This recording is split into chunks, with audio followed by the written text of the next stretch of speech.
Next transaction अपन जो ले रहे हैं वो है गुड्स एंड ट्रांजिट। ट्रांजेक्शन से ही आपको पता लग रहा है कि गुड्स जो है वो भी रास्ते में है, यानी आपने गुड्स खरीद तो लिए लेकिन आपके पास अभी तक पहुंची नहीं है।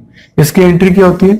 इसकी एंट्री होती है goods in transit account debit, कि आपकी एसेट तो है लेकिन अभी तक आई नहीं है आपके पास, आपने डेबिट कर ली टू क्रेडिटर। वैसे अगर आप गुड्स परचेज करते हो तो एंट्री क्या करते हैं? इसकी जगह परचेज लिख देते हैं, purchase account debit to creditor. पर अभी तक गुड्स पहुंची नहीं है इसलिए आप परचेज को डेबिट नहीं कर सकते, क्योंकि परचेज को डेबिट करने का मतलब तो ये हो गया कि गुड्स आपके पास आ गई, लेकिन गुड्स अभी तक आपके पास नहीं आई है, इसलिए उसको नाम क्या दिया गया? गुड्स इन ट्रांजिट, की गुड्स अभी रास्ते में, ट्रांजिट में, ट्रांसपोर्टेशन में, तो हमने उसको डेबिट कर दिया। सर इसका क्या फर्क पड़ेगा? देखो गुड्स इन ट्रांजिट आपका डेबिट हुआ है, डेबिट होने से वो आपकी एसेट बन गया, तो गुड्स इन ट्रांजिट तो डेबिट हो गया, तो वो आपकी क्या बन गया? एसेट, तो वो तो यहां आएगा। और क्रेडिटर आपकी लायबिलिटी है, और लायबिलिटी क्रेडिट करने से बढ़ती है, और आपने क्रेडिट ही किया तो इससे आपका क्या आ जाएंगे? क्रेडिटर बढ़ जाएंगे, आपकी लायबिलिटी में ये चीज आ जाएगी। तो बहुत ही आसान है, goods and transit account debit to creditor. तो बहुत ही एक इंपॉर्टेंट ट्रांजैक्शन देख रहे हैं, लॉस बाय फायर। ये आप जर्नल एंट्री में भी कर चुके हैं, इसको अपन दोबारा देख रहे हैं, बहुत ध्यान से समझिए। देखिए लॉस बाय फायर का मतलब है कि आपके गोडाउन में आग लग गई, आपका माल जल गया। एंट्री क्या होगी? Loss by fire account debit, और गुड्स चली गई है तो टू को क्या हो जाएगा? Purchase account. मैंने अभी आपको पिछले ट्रांजेक्शन्स में ही बताया था कि गुड्स जब भी जा रही हैं तो क्या कर दें? टू परचेज करते हैं। ठीक है सर, इसमें और भी एंट्री होंगी, एक एंट्री तो ये हो गई, एक एंट्री और देखें इसके अंदर। अब हम इंश्योरेंस कंपनी से क्लेम मांग रहे हैं, मान लेते हैं क्वेश्चन में दे रखा है कि ये गुड्स जो है वो इंश्योर्ड हैं, हम उसका क्लेम मांग रहे हैं। तो इंश्योरेंस कंपनी से हम पैसा मांगेंगे तो हमारी क्या बन जाएगी? डेटर बन जाएगी, है ना। तो हम एंट्री करेंगे इंश्योरेंस कंपनी अकाउंट डेबिट। मान लेते हैं गुड्स 10,000 की थी, हमने इंश्योरेंस कंपनी से जब 10 मांगे तो उन्होंने कहा भैया हम तो 10 नहीं मानते लॉस। अच्छा, लॉस बाय फायर अकाउंट आप क्रेडिट कर दो टू लॉस बाय फायर 10,000, इससे अकाउंट क्लोज हो गया। 10,000 डेबिट 10,000 क्रेडिट। हमने 10,000 की गुड्स के उनसे पैसे मांगे तो उन्होंने कहा भैया हम तो 6,000 ही देंगे। इंश्योरेंस कंपनी अट गई, कोर्ट केस कर दिया, 6,000 रुपये देंगे। तो ये आपके नुकसान हो गया, क्योंकि गुड्स तो गई 10,000 की, जली तो 10 की थी। तो और इंश्योरेंस कंपनी आपको इस बात के कितने पैसे दे रही है? 6, तो कितने नहीं दे रही? 4। ये 4 बैलेंसिंग फिगर में है, ये आपका लॉस है, इसके लिए आप प्रॉफिट एंड लॉस अकाउंट को डेबिट कर देंगे। सही है। तो इंश्योरेंस कंपनी ने कितना क्लेम एडमिट किया? केवल 6,000 का। ठीक है, तो सर अब इसको कैसे दिखाएंगे? तो देखो सबसे पहले तो इसे ट्रेडिंग अकाउंट में कहां दिखाएंगे? देखो परचेज में से क्रेडिट हो गया 10,000, तो परचेज में से 10,000 रुपए लेस हो जाएंगे, किस चीज के? लॉस बाय फायर के। ठीक है, और क्या होगा? तो देखो इंश्योरेंस कंपनी को आपने डेबिट किया है, तो बैलेंस शीट में इंश्योरेंस कंपनी आपकी डेटर बन जाएगी कितने रुपए से? 6,000 से डेटर बन गई। डेबिट किया है, डेबिट करने से हमारी एसेट बन गई, और एसेट डेबिट करने से बढ़ता है, इससे डेबिट कर दिया। 4,000 का आपका लॉस हो गया। देखो एक्सपेंस डेबिट करने से बढ़ता है, इसलिए इसको डेबिट किया है, तो P&L अकाउंट बनेगा, और इसमें आप दिखाएंगे टू लॉस बाय फायर कितने रुपए? 4,000। P&L डेबिट हुआ, P&L डेबिट हुआ 4,000 से, और लॉस बाय फायर अकाउंट आपका क्लोज हो ही गया। डेबिट था, क्रेडिट हो गया, तो खत्म हो गया, उसके तो कोई एंट्री करनी ही नहीं है। तो गुड्स गई 10 की, इंश्योरेंस कंपनी आपको कितना देगी? 6,000, इससे आपको लॉस कितने का हुआ? 4,000 का, वो P&L के डेबिट में आ गया। क्यों भाई? गुड्स तो गई 10 की और इंश्योरेंस कंपनी सिर्फ 6,000 ही दे रही है, तो 4,000 आपका इसके लिए क्या हो गया? आपके लिए लॉस हो गया, सीधी सी बात है। तो ये एक ऐसा एडजस्टमेंट हुआ जो 3 जगह आ रहा है, 1, 2 एंड 3। मैं कहता 2 और मोर प्लेसेस, क्योंकि पार्टली अमाउंट है इसलिए ज्यादा प्लेस हो गया, अदरवाइज 2 पर ही आता। सही है। तो अब देखिए अपन एक नया कॉन्सेप्ट ले रहे हैं, this is deferred revenue expenditure, कि ये है तो रेवेन्यू एक्सपेंडिचर लेकिन आपने इसको डेफर्ड कर दिया। डेफर्ड का मतलब आपने इसको क्या कर दिया? पोस्टपोन कर दिया, कि सर हम इसे आगे के सालों में बांट रहे हैं। चक्कर ये है कि मान लेते हैं आपका एडवर्टाइजिंग खर्चा है, और हैवी एडवर्टाइजिंग खर्चा है, मान लेते हैं 10 लाख का, और आपको लगता है कि आपको इसका बेनिफिट आने वाले 10 ईयर्स तक मिलेगा, तो हर साल का कितना हो गया? 1 लाख रुपए, कि सर 1 लाख रुपए हम हर साल P&L का खर्चा मानेंगे। पर सर हमने पे तो 10,000 किया है, और आप खर्चा 10 नहीं मान रहे, आप तो 1 लाख ही मान रहे। तो ये इसी को तो कहते हैं पोस्टपोन करना या डेफर्ड करना, कि खर्चा 10 लाख का हुआ लेकिन हम P&L में कितना दिखाएंगे? सिर्फ 1 लाख। तो सर ऐसे कैसे होगा? P&L में आप खर्चा कितना दिखाओगे एडवर्टाइजमेंट का? आप एडवर्टाइजमेंट का खर्चा दिखाओगे सिर्फ 1 लाख, जबकि आपने पेड कितना किया है 10 लाख, तो बाकी तो अभी भी डेबिट है। आपने जब एडवर्टाइजमेंट के लिए पेमेंट किया होगा तो क्या एंट्री की होगी? जब पेड किया होगा, मैं पेड किया उसकी एंट्री बोल रहा हूं, advertisement account debit to cash, कितने रुपए? 10 लाख। यहाँ तो 1 लाख ही हुआ, बाकी 9 लाख तो अभी भी वहां डेबिट है। तो वो 9 लाख कहाँ आएगा? वो आएगा बैलेंस शीट में डेफर्ड रेवेन्यू एक्सपेंडिचर के नाम से, कितने रुपए? 9 लाख। ये आपकी एक फिक्टिशियस एसेट है।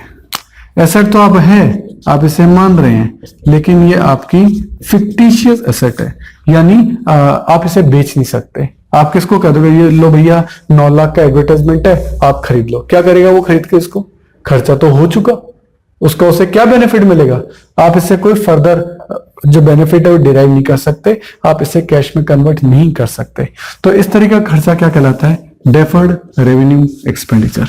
सही है। उसके अगले साल का जब पीएल बनेगा, पीएल में फिर आप 1 लाख दिखाना, फिर बैलेंस शीट में या फिर सिर्फ 8 लाख ही दिखाना। इस तरह से धीरे धीरे यहाँ 1-1 लाख रुपए कम होता जाएगा और 10 साल बाद बैलेंस शीट में 0 हो जाएगा, क्योंकि आपने 1-1 लाख रुपए का खर्चा 10 सालों तक मान लिया, तो आपका 10 लाख का खर्चा पूरा हो गया, बैलेंस शीट में आपको कोई खर्चा बचा ही नहीं। तो ऐसा भी ट्रीटमेंट आ सकता है। This is called deferred revenue expenditure. तो देखिए स्टूडेंट्स, आज जो अपन टॉपिक ले रहे हैं वो है फाइनल अकाउंट्स का विद एडजस्टमेंट का टॉपिक, और उसमें अपन मैनेजर कमीशन ले रहे हैं। तो देखिए मैनेजर कमीशन में बच्चों को काफी प्रॉब्लम्स रहती हैं, क्योंकि थोड़ा सा टेक्निकल टॉपिक है, लेकिन अगर अपन उसको ध्यान से समझेंगे तो वो चीज अपन को बहुत अच्छे से आ सकती है। तो देखिए कैसे उस चीज को करना है अपन को।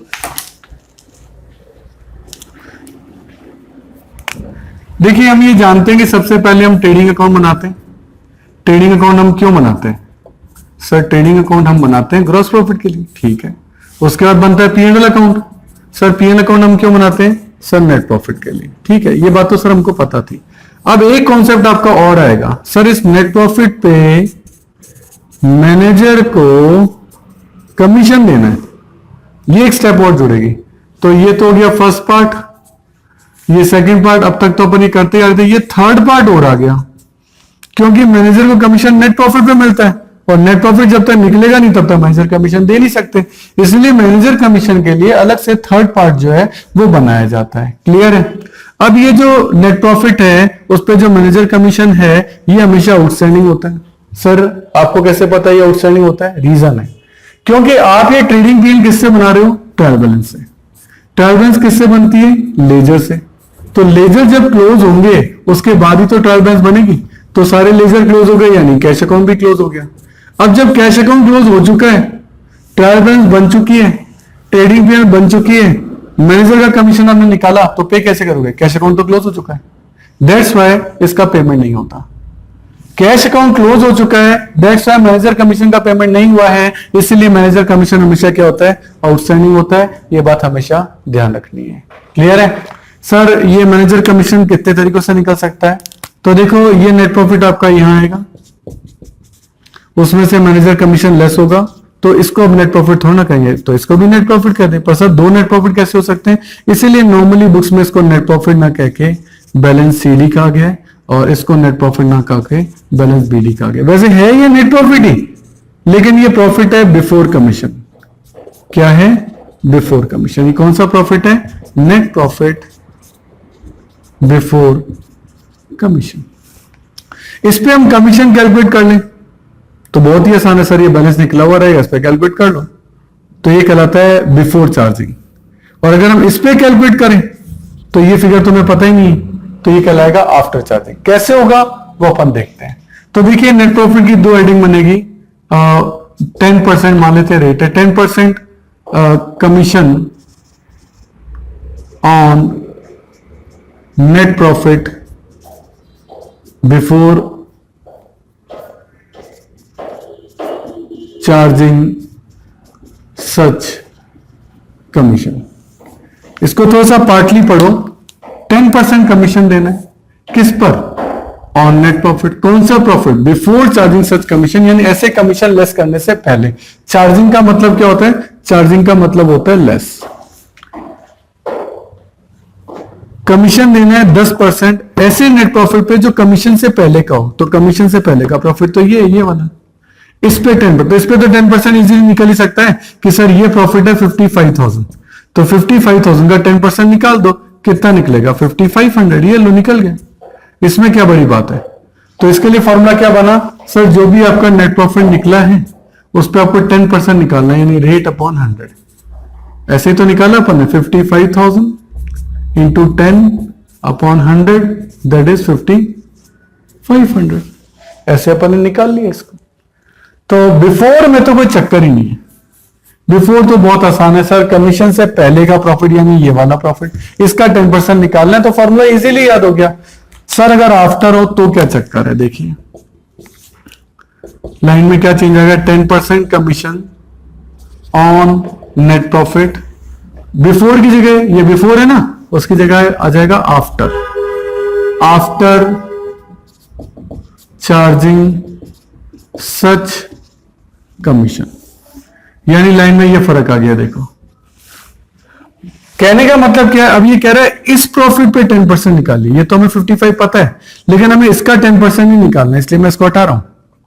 अब 10% इसका निकालना है, सर ये तो पता ही नहीं, ये कैसे, इसका 10% कैसे, ये तो पता ही नहीं हमको तो ये पता है कि ये प्रॉफिट 55,000 है, ये यहां से आया है, ये हमें ये पता है, इसका 10% हम निकालना का वो कहीं निकाल देंगे, पर इसका 10% कैसे निकालेंगे ये तो पता ही नहीं है। तो देखो फिर आपको अजम्पशन बेस करना पड़ता है, ठीक है। वैसे फॉर्मूला मैं आपको बता देता हूं कि इसका फॉर्मूला क्या होता है, इसका फॉर्मूला ये वाला formula, net profit into rate, rate वही अपॉन 100 प्लस रेट कर देते हैं, बस इतना सा फॉर्मूला है। अगर आपको फॉर्मूले से करना है तो आप इससे निकाल सकते हैं, मैं निकाल के बता देता हूं। नेट प्रॉफिट कितना है 55, रेट कितनी है 10, 100 प्लस रेट यानी 110, और जब आप इसको सोल्व करेंगे तो ये आपका आएगा 5000। अभी मैंने फॉर्मूले से बताया, फिर मैं कॉन्सेप्ट भी बताऊंगा। तो कितना आया 5000, ये 5000 लिख दिया, 55 में से 5 गए, कितने बचे 50, और आप चाहो तो 50 का 10% करके देख लो, 5 आ भी रहा है। यानी इस फॉर्मूले से जो कैलकुलेशन निकली है सही निकली है कि हमने 5000 निकाला, 5000 को यहाँ पुट किया, अब 55 में से 5 गया तो यहाँ कितना बचा 50, आंसर आ गया। और हम चेक करना चाहते हैं तो 50 का 10% आप चेक करके देख लो, 5 ही आता है। तो ये तरीका तो सही है, पर सर ये ऐसा क्यों किया गया वो मैं आपको बताता हूं। देखिए देखो ये हमें नहीं पता, तो इसको मान लो 100 का 10% तो ये कितना आ जाएगा 10, ये 100 है ये 10 है, तो फिर ये कितना है 110। दोनों साइडें बराबर तो होंगी ना, दोनों साइडें बराबर तो होंगी, तो ये 100 है तो इसका 10% 10 है, ये 110 है। अब हमें ये पता लग गया कि 55,110 है, तो अपनी पंच लाइन थी जो अपन ने शुरुआत के चैप्टर में डिस्कस भी की थी, जो है उसको उसी से डिवाइड कर दो। क्या ये 55,000 जो है ये क्या है, ये है 110, उसको 110 से डिवाइड कर दो, इनटू हमें कैलकुलेट क्या करना है 10 यानी कमीशन, तो क्या निकल जाएगा 5000। तो 55,110 है, तो 10 कितना होगा, उससे आपका क्या निकल गया 5000, तो यहां आ जाएगा 5000। 55 में से 5 गए, कितना बचा 50,000, और 50,000 का 10% 5000 होता है। वही वाले फिगर आ गए आपके, लेकिन इस बार मैंने इसके लिए पंचलाइन यूज की, क्या कि 55,000 अगर 110 है तो बताओ ये वाला 10 जो माना था वो कितना होगा। और नहीं तो आपको फॉर्मूला लगाना है तो आप फॉर्मूला लगा दो, जैसी भी आपकी इच्छा हो, दोनों तरीके हैं। बस बिफोर में यहाँ रेट नहीं आती अपॉन में, आफ्टर में यहाँ अपॉन में रेट आती है, इसका ध्यान रख लेना, और कुछ भी नहीं है। सही है, बिफोर और आफ्टर का चक्कर है, कॉम्बिनेशन में आ सकता है, ध्यान रखना। सर एंट्री क्या होती है, मैंने बताया आउटस्टैंडिंग है, तो मैनेजर कमीशन की एंट्री क्या होगी, मैनेजर कमीशन अकाउंट डेबिट, क्योंकि ये खर्चा है और पे किया नहीं है, टू कैश तो कर नहीं सकते, तो to outstanding manager commission account, ये इसकी जनरल एंट्री बनती है। सर ये कहां प्रेजेंट होगा, एक तो ये प्रेजेंट हो ही गया पीएल की थर्ड पार्ट में, और एक ही होगा बैलेंस शीट की लायबिलिटी साइड में, आउटस्टैंडिंग मैनेजर कमीशन 5000। दो जगह आ गया, एक बार यहां और एक बार यहां, क्योंकि मैंने आपको बताया था कि जितने भी एडजस्टमेंट होते हैं वो फाइनल अकाउंट्स में 2 बार आते हैं, 2 टाइम्स आते हैं, इसलिए इनको यहां लिख दिया गया। सही है। अच्छा, कमीशन भी 2 टाइप के होते हैं, एक होता है फैक्ट्री मैनेजर भी होता है और एक होता है जनरल मैनेजर। कमीशन 2 टाइप के होते हैं, वो भी मैं आपको बता दूं।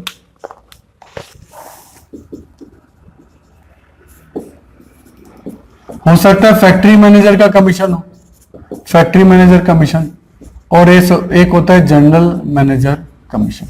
दोनों ही कमीशन है, लेकिन फैक्ट्री मैनेजर कमीशन ये किस पे कैलकुलेट करवाए थे? जीपी पे, क्योंकि फैक्ट्री मैनेजर ने किस में काम किया होगा? फैक्ट्री के अंदर, सही है। और ये किस पे कैलकुलेट होता है? ये नेट प्रॉफिट पे कैलकुलेट होता है। हाँ, दोनों ही कमीशन है तो आएंगे कहां? दोनों ही कमीशन है, खर्चे पीएन की डेबिट साइड में। लेकिन ध्यान देना, factory manager commission normally gross profit पे कैलकुलेट होता है, और जो जनरल मैनेजर कमीशन होता है वो आपका नेट प्रॉफिट पे कैलकुलेट होता है। ऐसा भी कुछ बुक्स में, जैसे चतुर्वेदी गौरव में आपका ऐसा एक क्वेश्चन मिल भी जाएगा। तो नेक्स्ट एडजस्टमेंट जो अपन देख रहे हैं, this is goods purchased, purchase की है, and included in stock, stock में इंक्लूडेड है, but omitted to be recorded, लेकिन हम रिकॉर्ड करना ही भूल गए। गुड्स परचेज कर ली, रिकॉर्ड करना ही भूल गए, तो कोई दिक्कत नहीं, अब रिकॉर्ड कर लो। उसकी एंट्री क्या होगी? उसकी एंट्री होगी purchase account debit by goods. आई है। टू, मान लेते उधार में खरीदी है, अजम्पशन है, ये कैश में भी कर सकते थे। Purchase account debit to creditor. Sir इससे क्या फर्क पड़ेगा? सोचो क्या फर्क पड़ेगा। परचेज डेबिट हुई है, और मैंने आपको बताया था परचेज डेबिट से बढ़ती है, तो एक तो ये परचेज में प्लस हो जाएगा, मान लो 5000 है। सर और क्या फर्क पड़ेगा? और पड़ेगा बैलेंस शीट में फर्क। आपके क्रेडिटर क्रेडिट हुए, और मैंने आपको बताया था क्रेडिटर यानी लायबिलिटी, लायबिलिटी क्रेडिट होने से बढ़ती है, तो ये भी क्रेडिट हो गई, ये तो बढ़ गई है, तो क्रेडिटर भी 5000 से बढ़ जाएंगे।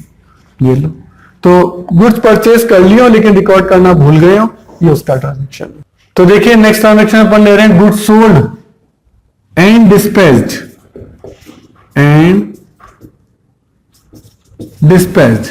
But omitted to be recorded, record करना ही भूल गए। गुड्स बेच दी, रवाना कर दी, लेकिन रिकॉर्ड ही नहीं की, तो अब रिकॉर्ड करो। सबसे पहले जनरल एंट्री, मान लेते हैं उधार में बेची है, तो क्या एंट्री होगी? Debtor account debit to sale. भाई माल बेचा है, बेचने की एंट्री करना भूल गए थे, तो बेचने की एंट्री कर दो, हो जाएगा काम। सर से दिखाएंगे कैसे? बहुत आसान है। ये ट्रेडिंग अकाउंट है आपका, सेल आप यहां लिखते हैं, सेल रेवेन्यू है, इनकम है, क्रेडिट करने से बढ़ती है, तो क्रेडिट किया तो बढ़ जाएगी। मान लेते हैं 2000 है, तो 2000 यहां ऐड हो जाएगा। देन बैलेंस शीट में कैसे आएगा? बैलेंस शीट में डेटर है, डेटर आपकी एसेट्स है, एसेट डेबिट करने से बढ़ता है, तो ये भी आपका बढ़ जाएगा। कितने रुपए? 2000 रुपीज, ये भी आपका बढ़ जाएगा। सही है।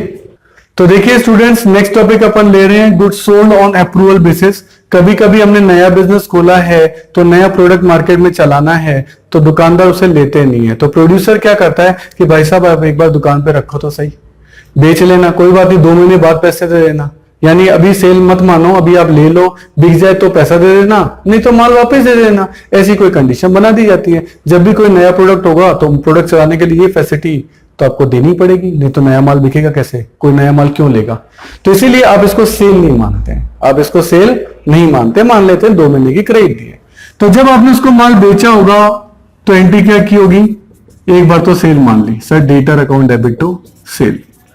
अब 2 महीने का टाइम है, अब 2 महीने तो बीते नहीं और 31 मार्च आ गया, तो अब क्या करें? सेल मान ले। सेल कैसे मान ले? 2 महीने का तो अपन ने उसको टाइम ही दिया, तो फिर वो माल का अभी तक फोन भी नहीं आया कि अभी वो माल बिक गया क्या, तो हम उसको सेल कैसे माने? अब वो हमारा ऐसा माल हो गया जो दुकानदार की शॉप पे पड़ा है, हम प्रोड्यूसर हैं, उसकी शॉप पे पड़ा है, सही है, लेकिन वो बिका नहीं है। बिका नहीं है तो फिर वो स्टॉक है। जो स्टॉक नहीं बिका, जो माल नहीं बिका, वो आपका क्लोजिंग स्टॉक है, तो इसलिए आपको उसको क्लोजिंग स्टॉक में शामिल करना पड़ेगा। तो मान लेते हैं आपने उसको 6000 में बेचा था, तो तब ये एंट्री की होगी।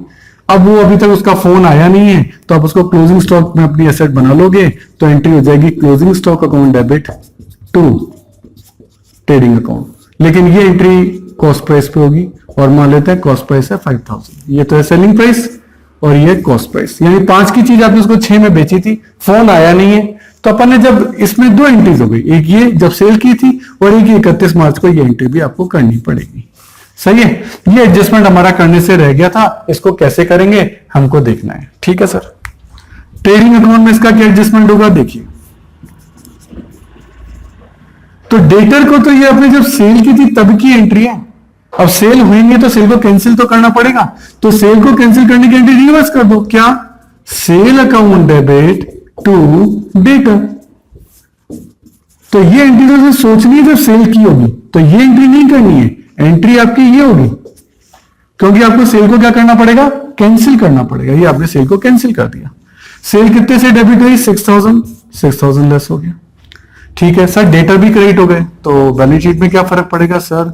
बैलेंस शीट में डेटर क्रेडिट हो गए, डेटर डेबिट होने से बढ़ते हैं, क्रेडिट होने से कम हो गए, तो डेटर भी 6000 कम हो गए, पहला impact. Sir closing stock debit हुआ, डेबिट हुआ तो आपकी क्या बन गया? एसेट बन गया, तो क्लोजिंग स्टॉक भी ऐड हो जाएगा आपका 5000 से। और ट्रेडिंग अकाउंट क्रेडिट हुआ है, तो ट्रेडिंग अकाउंट की क्रेडिट साइड में जब आप क्लोजिंग स्टॉक लिखते हैं तो वहां भी आप 5000 क्या कर देंगे?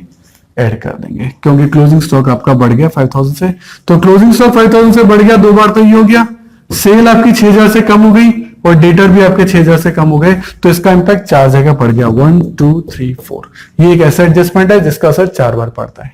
सही है, तो पहली एंट्री क्या हुई? सेल को कैंसिल करने की। सही है, ये जो सेल कर दी थी हमने साल भर में, अब 31 मार्च तक फोन नहीं आया तो उसको कैंसिल तो करना पड़ेगा ना, इसलिए उसको कैंसिल करने की जो एंट्री है वो आपकी अलग से हुई है। और देन इसको क्लोजिंग स्टॉक में इंक्लूड करने की एंट्री, जैसे हमने डेबिट किया तो वो हमारे क्लोजिंग स्टॉक का पार्ट बन गया और वो हमारे क्लोजिंग स्टॉक में ऐड हो गया, ये इसकी एंट्री। तो ये एक ऐसा एडजस्टमेंट है जिसकी एंट्री 2 होती है। ये पहला एडजस्टमेंट है, इसके अलावा लॉस बाय फायर की भी हुई थी और एक ये एडजस्टमेंट है, इसकी भी एंट्री 2 होती है। सही है, थैंक यू।